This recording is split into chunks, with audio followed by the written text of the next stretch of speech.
Hello, sweet loves, and welcome to Willow's book Apothecary.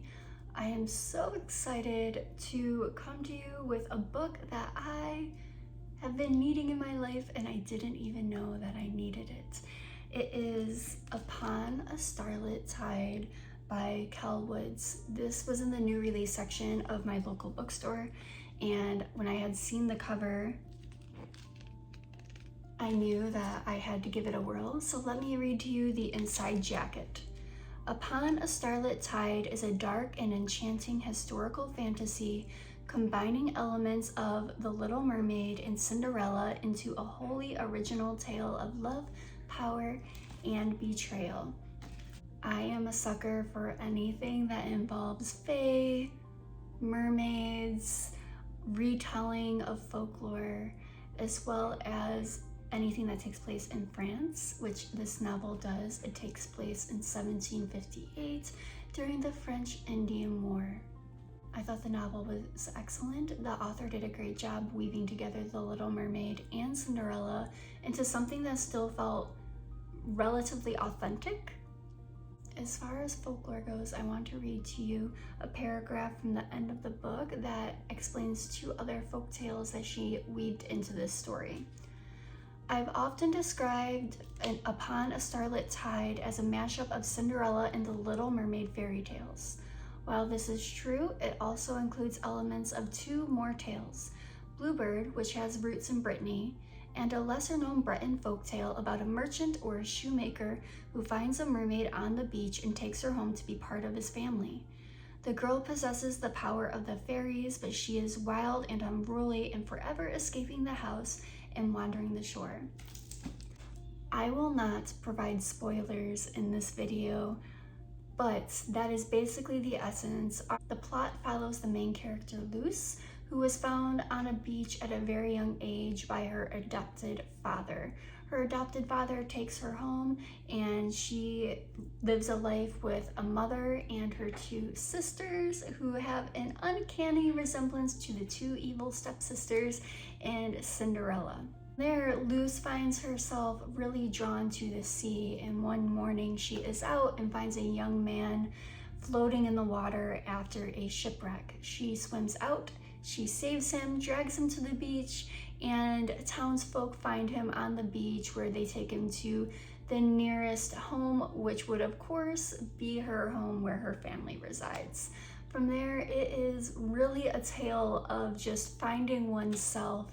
There's a lot of smuggling and pirating, and there's fae and magic. And what I love about this book, it is really about Luce coming home to herself again.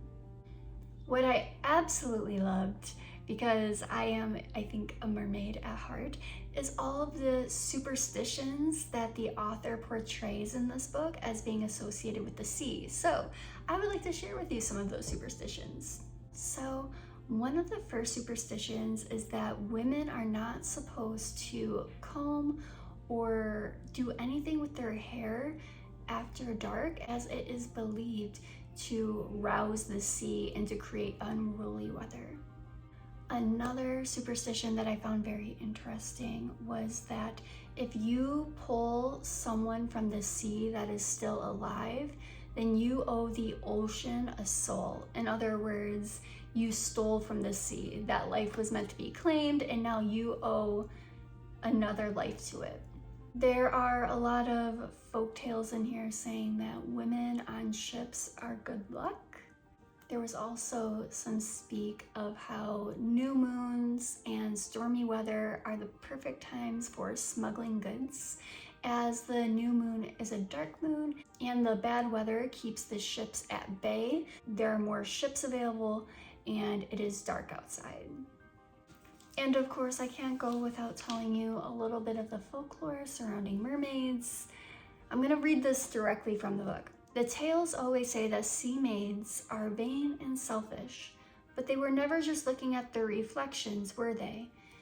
And they say that the mirrors that mermaids are often seen holding, right here on the cover, they're used for all sorts of reasons: to see the shape of the weather, to know if danger approaches, and other things, When a sea maid looks backward into a mirror, she sees that what she requires.